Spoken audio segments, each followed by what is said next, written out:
guys, welcome to another episode. This is Grandmaster Jerry Sassy Fontaine. Let's talk about Sport Karate Illustrated and the Dojine. I'm a Power Talk. Today we have an opportunity to speak to one of my younger brothers from another mother, all the way from the South Side. What I mean by South, Florida, in my house, Hialeah, Manny, you know what I'm saying. Anyway, this gentleman is one of the few people who I can honestly say have actually been competing probably as long as me. He is not slightly more consistent, but more versatile, definitely, not just point karate and continuous contact and full contact, also MMA, plus I'm not going to count or discount on the professional wrestling techniques that he's also done. This gentleman, when I first saw him, it was in the news, I should say, it was on television when he was fighting for Grand Champion, and what he had that was so cool was that he had his eyes painted like an Indian or baseball player getting ready to go play a game. And in addition to that, throughout the years, we had an opportunity to become real good friends. We're on the same team together. We'll talk about that. By the way, the person who actually was the manager of the team called me today, so I'm going to call Pops in a little while.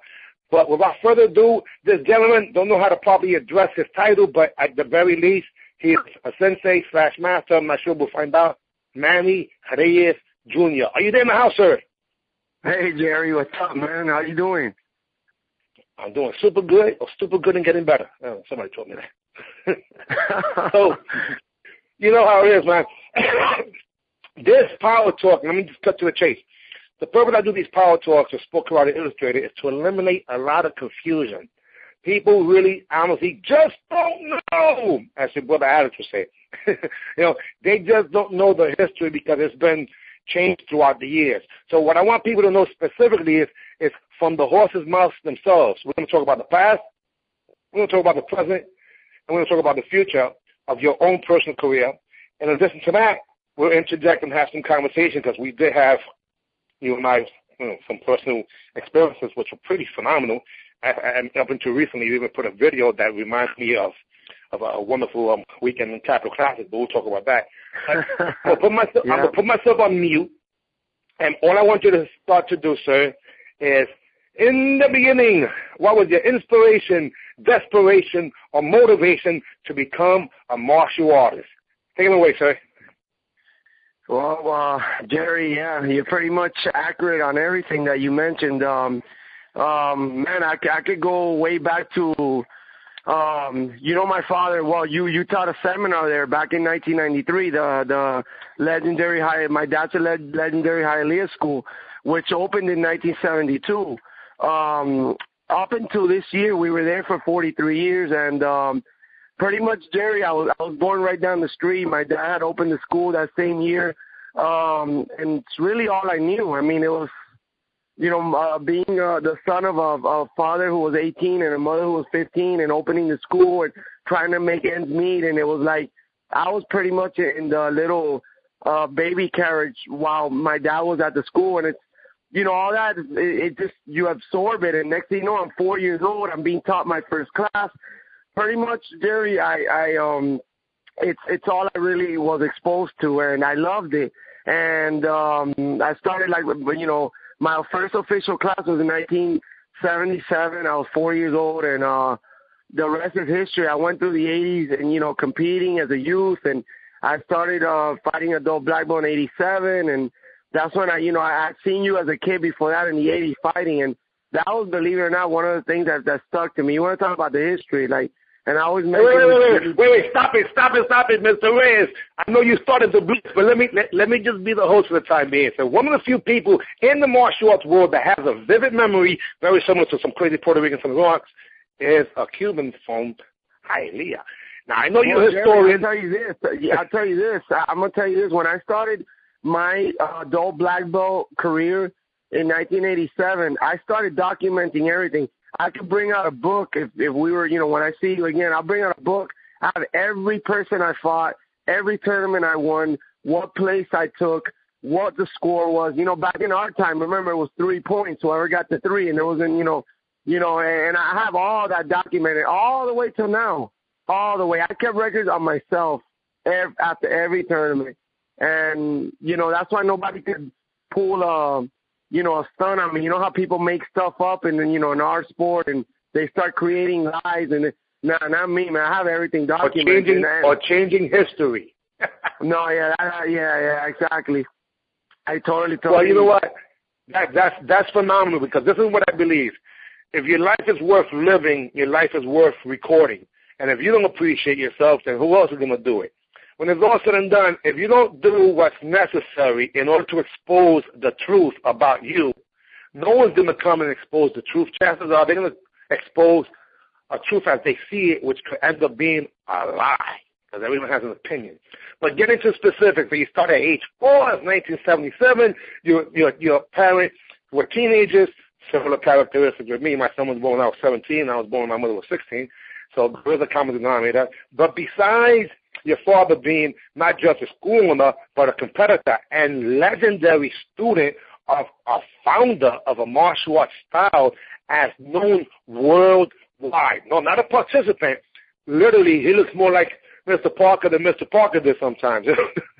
Yeah, I agree, man. Yeah, totally. So let's just talk a little bit about that. If you could, whatever you remember back, you started your martial arts. I remember back the 70s. I mean, as much as I remember, like, I mean, I don't know what it is with me, but I have a great memory. Even now at this age, I'm 42 now.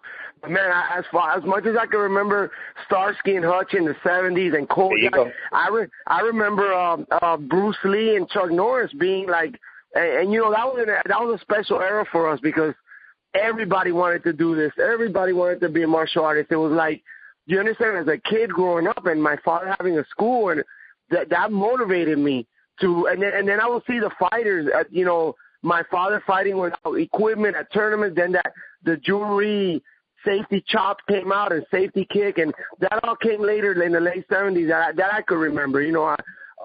But man, all that combined, like, just hooked me. All I wanted to do was, and then I started going to school, and then it was school, elementary school, after school, go straight to the karate school and do 4 or 5 classes without stopping.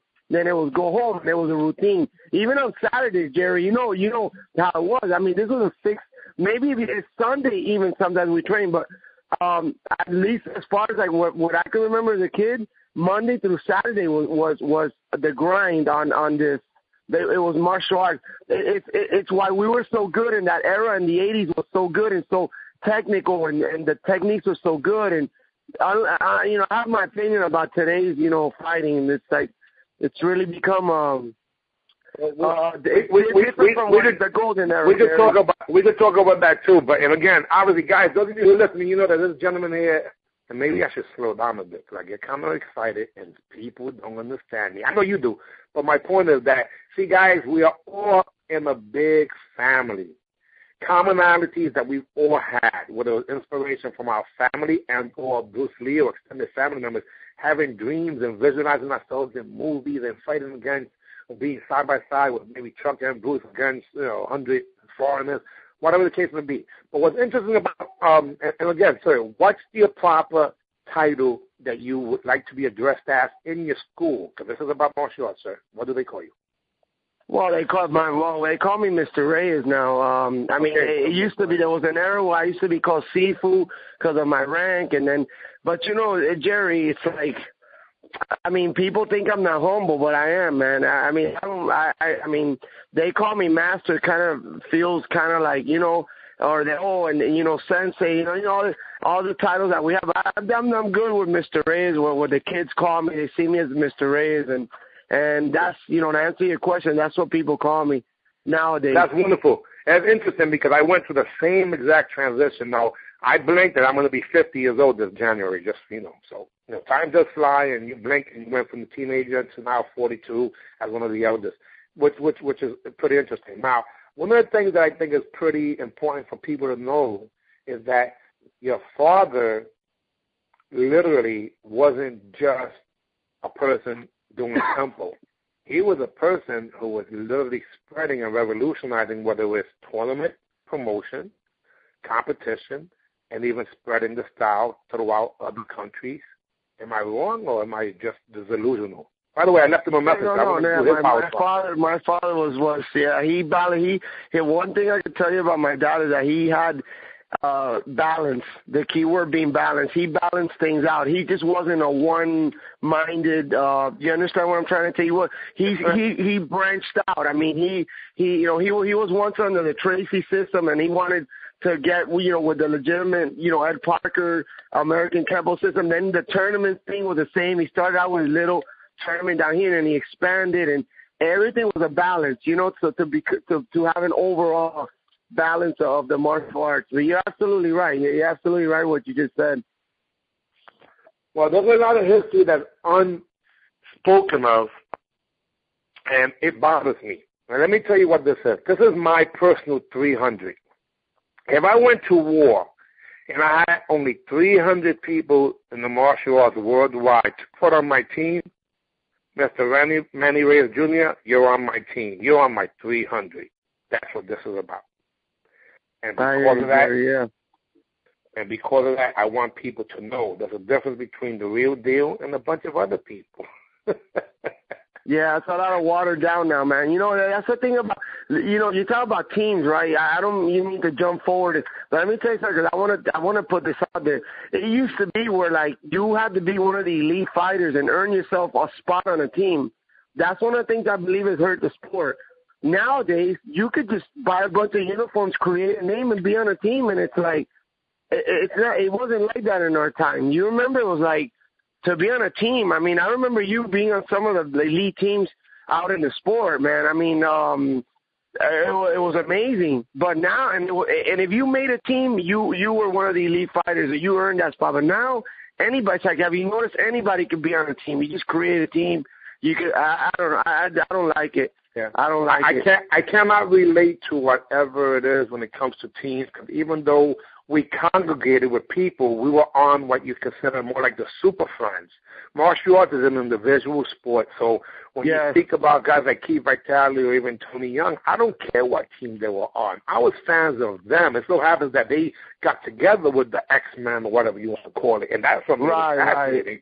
However, the individual is the person that I am a fan of, and I could give a hoot about the team, because I come from an era where the team was your school. That was your team, your family, and when you competed, it was your school versus somebody else. Jerry, you brought up you're talking about that. You brought up the 1998 Capital Classic. That team that we had that year that went 10-1. That we beat TDS on stage. LaPan, Jotty, and Preston. You were with us. You were like a very big mentor to us that night, and you made us believe that we could pull off that upset, and we did. I remember you were like, you were a big mentor. But the thing is, my point is, that team there, me, Gus, and Alex, that was us three that fought. There you go. That was from my dad's school. That was not, this guy's from Ohio, this guy's from New York, this guy's from, no. That was us. Well, Totally Awesome was my inner school team also. I remember that. All my students.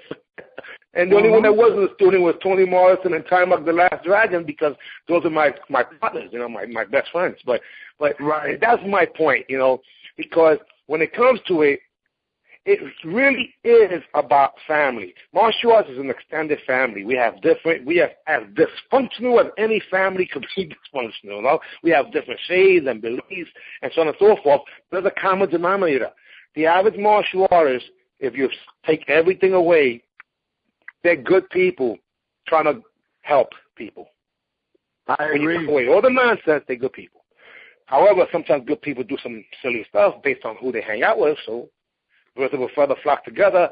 Your company is very, very important. And we learned this from the most traditional form of martial arts, which is called family values. No te quiero con ese. Sometimes they're from the same family, relatives, I should say, and you still don't want them because they have bad habits. So that being the case, that's interesting. But what I want to talk about just briefly is your transition from what would be, and giving credit where it's due, obviously, because this is what it's all about, keeping it real. You're a teenager. You're competing. You're putting your name on your map, and your father's competing at the same time, which is really phenomenal. And he's also running the tournament circuit, and he's also doing seminars, and he's also doing a whole bunch of other stuff, right? And then you go to the adult division. Now, around you, the Tony Palmos, the James Siskos, the Gus Lugos, and the Reggie Toussaints, and a whole bunch of other people that you can add to. You wasn't in an easy place, buddy. And you came around and you shined with a technique that 99.9% of people would never think they could score with it, and it wasn't your height. So your timing, your distance, your rhythm, your reposition, all those things made that possible. So 2 questions. Who were the people around that time that you could give credit and props to? And how was it when you crossed over to the adults? Well, I mean, I don't know what got into me. I mean, you remember back then we were doing the PKL. The PKL was back in the 80s was one of, the big thing. And then you could turn at 16, you could turn adult and fight adult men back then. Now it's not like that no more. But Jerry, I don't know. It's just everything I wanted. I just wanted to do, and one of my motivations was the fact that my dad was getting older, and I wanted to fight on the same team as him, kind of like when Ken Griffey, senior and junior, played together, and they actually hit back-to-back home runs in that one game. I wanted to do something like that with my dad.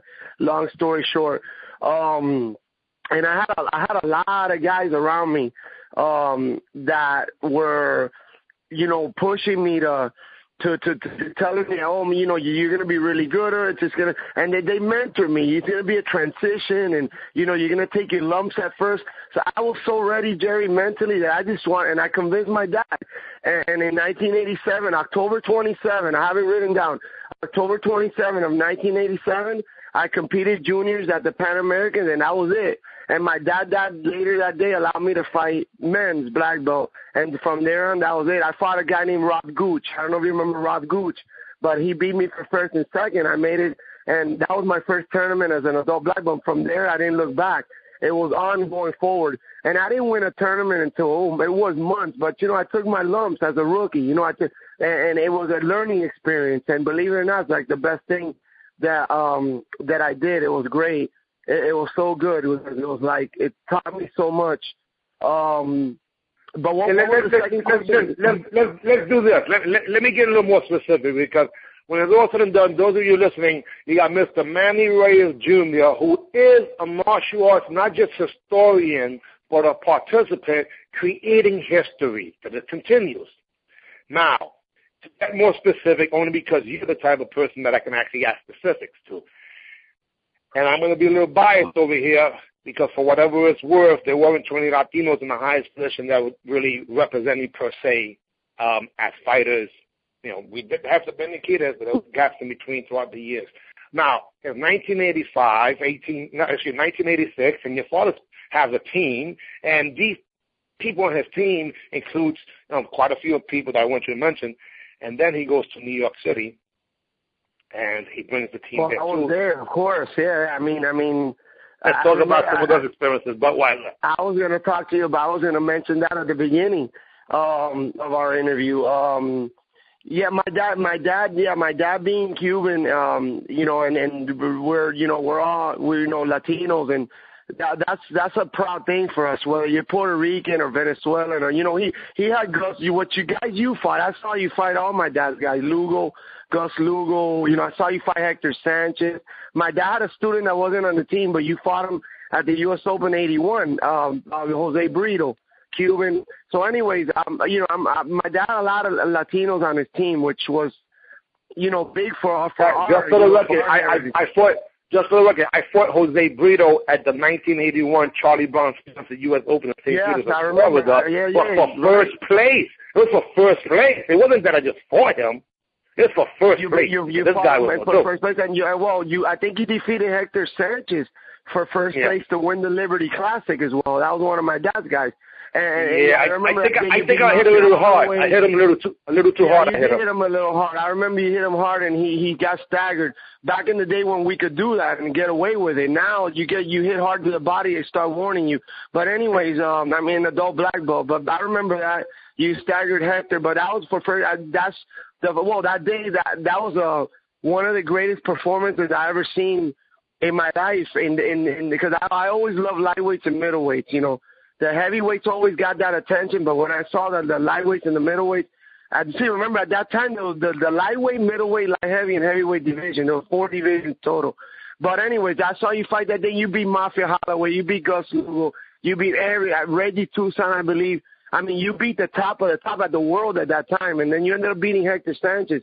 To his credit, he made it to the finals for first and second, and he lost to you. But then what really, really got me, and I knew you were a Latino fighter. My dad really wanted you. Unfortunately, you had that accident at night, which was really like, I'll talk about it now. But I remember sitting at Madison Square Gardens in the crowd, and you fought Billy Blanks.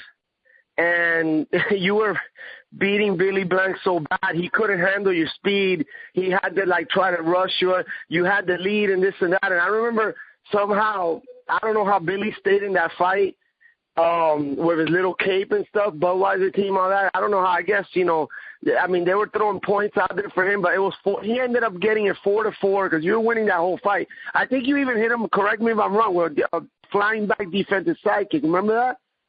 Yeah, that was the one that he didn't like too much because I knew Billy's timing and tempo. Yeah, exactly. When he tried to, and the crowd was going crazy, and the momentum was on your side, and he had to resort, which I can't understand to today. He had to resort to hitting you with that one shot, which I believe it injured your jaw or something, and that was. It broke my jaw. That's why the teeth are crooked. And well, but the thing is, like, if you look at the video of that fight, I have it in my head. I have it in my head. I remember that fight so well, and the way, and that really caught my attention. That as a kid, and every time I see you, I remind you that, Jerry, when you fought, that was the one fight in my as a Latino that I was so proud of. And my dad wanted you to be, and you were going to come with us the rest of the way because I was the only junior on the team. Yeah, I was we were the Miami. We were sponsored by the MAO, right? The team that my dad had, but with the sponsor with the clinic. And if we would have had you, that would have taken us. So we couldn't beat Budweiser. My dad's guys could. If we would have had you, it would have been a different story, you know. But then you had the jaw injury and you were out for the year. But my God, hey, you know what? Just for historical reason, guys. While my jaw was wired, I still went to the U.S. Open, and I was placing in forms, and I finished number 1 in the region in forms because people don't remember that I used to do forms too. I remember a little bit about that. That's true. And you were then my dad's team, unfortunately, it dismantled. And then I remember about a year or two later, you were on that team that was sponsored by the airlines. American Airlines, yeah, it was in '88, yeah. Yes, yeah, and I remember seeing you then when you were on that team, and then you also fought the U.S. Open. And Jerry, I followed your career, and I was like, I followed you too. When I seen you, I said, "Hey, wait a minute, how come you're not dyeing your eyes? Come on, man! Remember I got on your face for that. I love that." And then I was honored when we were able to fight on the same team, and we did that seminar with Team UP in the '90s and everything. And that's a legendary event. And then shortly after that, we were on the other team together with Fox, Bernie Krasnos, and the whole West Coast. Come on, baby! And the NBL, and then I got to be on a team with you in the NBL with all the legends: Barry Gordon, Alvin Potter, Ray Wizard, Leo Creer, Dexter Brooks. I mean, hey, listen, Jerry, as a young kid coming up with all you guys, I'm in heaven when that's going on. In my career, here I am with these great legends. Oh, my God. Can you imagine? I mean, those are the sort of things that people don't understand. This is like a young kid being around, these legends like Dan Marino and Mark Clayton and Duper or Marcus Allen or, all these legends. I'm like, oh, my God. And how can I not have been who I became when I had the opportunity to be around guys like you guys? I mean, it was only going to make me better and successful and learn. I mean, that was an unbelievable group. Let me just say this because this is what's really interesting. Realistically, even though Miami, I should say Florida, is a big competitive state, there wasn't a lot of competitors from Miami really representing at the highest level. Yeah, Jerry, let me tell you something about Florida and Miami. Miami is a world in itself. You could take out all that Florida up from Miami. Once you pass Miami, it's something else. Believe it or not, Miami was a world in itself. Our tournaments were different, and yeah, but I understand what you're trying to tell me. You go ahead, finish what you were going to tell me. about Florida and all that stuff? Well, because the simple fact that, and I can't help it, guys, not that I'm going to exclude anybody, but I focus on these people who can identify with, and I can identify with Latinos, like you said. It didn't matter if it was, Mexican, Cuban. It made me no damn difference. Anytime I fought and represented, I was representing for the Latinos. For example, in 1988, up until the last tournament of the year, which at the time was the U.S. Open, I was actually ranked number 1 in the nation, ahead of everybody. And some interesting things were done, but it wasn't allowed that a Latino would end up being number 1 until years after when you became number 1 overall. And I think recently, I'm not sure if Justin Ortiz did. It seems like I read something, but I don't know if that's the case because I'm so out of the loop. But my point is that you were representing a whole bunch of people unbeknownst to them. So when I saw you, I didn't just see Florida, I didn't just see Miami, I didn't just see Latino. I also saw the very few people who were able to cross from juniors to adults without skipping a beat. So you was doing that also, and I was I was a fan. So I saw you on TV fighting against Tony Palmore at the USKA, Grand Championships. Man, I mean, that is that.